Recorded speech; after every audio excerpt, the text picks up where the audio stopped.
கும்பகோணம்ங்கிறது கோவில்கள் நிறைந்த ஒரு பெரிய நகரம். எங்கேயாவது ஒரு அடியார்கள் இருப்பார். அந்த மாதிரி அடியார்கள் கூப்பிட்டு வந்து சாதம் போட்டுடுவார். இப்படி போட்டுட்டே இருக்கும்போது என்ன ஆச்சு அப்படின்னா, ஒரு நாள் வந்து இப்படி கணவனும் மனைவி 2 பேர் சம்பாதிக்கிற 2 பணம், அவங்களுக்கு குழந்தை இல்லை. 2 பேர் அந்த கணவன் மனைவி குழந்தைகள் இல்லை. அவங்க சம்பாதிக்கிற பணம் இந்த ஊர்லேயே பெரிய தனவந்தர், பெரிய இடத்துல வேலை பார்த்தவர். அந்த பணத்தை வச்சு எல்லாம் அந்த சுவாமிக்கே தான் செலவு பண்ணிட்டு இருப்பார். பிரதோஷம், பௌர்ணமி என்னென்ன பண்ணணுமோ அத்தனை பண்ணிட்டே இருந்தார். இந்த ஊரெல்லாம் என்ன பேசுது அப்படின்னா, இவர்கள் ஏன் இவ்வளோ சம்பாதிக்கணும், உங்களுக்கு குழந்தை இல்லை, எதை யாருக்கு சேர்த்து வைக்க போறாங்க அப்படின்னு. ஆனால் அவங்க பண்ற தொண்டு யாருக்கும் புரியல. அடியார்களுக்கு சாதம் போடுறதா அவங்களுடைய இது. ஒரு நாளாவது என்னைக்கு நான் வந்து ஒரு அடியாருக்கால் சாதம் போடலையோ அன்னைக்கு என் உயிர் இருக்கக்கூடாது அப்படின்னு சொல்லிட்டு அவர் வேண்டிட்டார் பரமேஸ்வரத்துல. பெரிய மலை, மலையில வந்து எங்க யாரையும் தேடி யாரும் கிடைக்கல.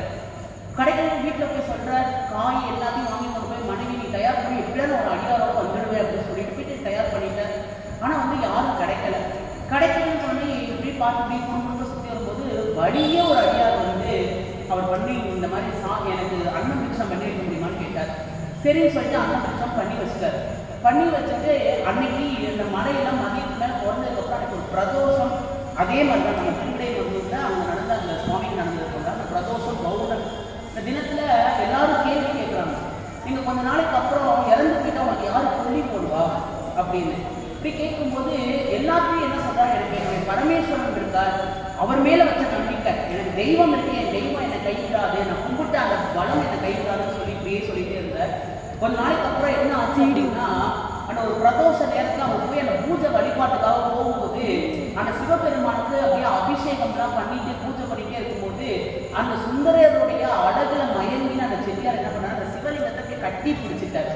கட்டி பிடிச்சிட்டு இப்படியே பூஜை பண்ணிட்டு இருக்கும்போது அபிஷேகம் கட்டி பிடிச்சிட்டோடனே அவன் மனைவி வெளியே இருந்து எல்லாம் எடுத்து கொடுக்குறாங்க அபிஷேகத்துக்கு. இப்படி ஒவ்வொன்றா பால் அபிஷேகம், தேன் அபிஷேகம் ஒவ்வொன்றா நடக்குது எடுத்துக்கிட்டே இருக்கும்போது ஒரு கட்டத்தை கட்டி பிடிச்சிக்கிறார். கட்டி பிடிச்சிட்டோடனே அவன் எந்திரிக்கவே இல்லை. ஏன் எந்திரிக்கல, என்ன பண்றாரு ஒண்ணுமே தெரியல அப்படின்னு சொன்னோடனே பக்கத்துல புறட்டுன்னு விழுந்துட்டார். அவர் ஒரு பிராணம் போயிடுச்சு. இப்போ மனைவி தானே போனார், போய் தொட்டு விழுந்தோடனே என் கணவர் இப்படி போயிட்டாரே அப்படின்னு சொல்லிட்டு கூட வாயில திறக்கல. என்னுடைய கணவர் இப்படி பரமேஸ்வரனுடைய கைங்கரியத்துல இப்படி பிராணம் போயிடுச்சுன்னு அவரை கட்டி பிடிச்சார் அந்த அம்மா. அந்த அம்மாவுடைய உயிரும் போயிடுச்சு.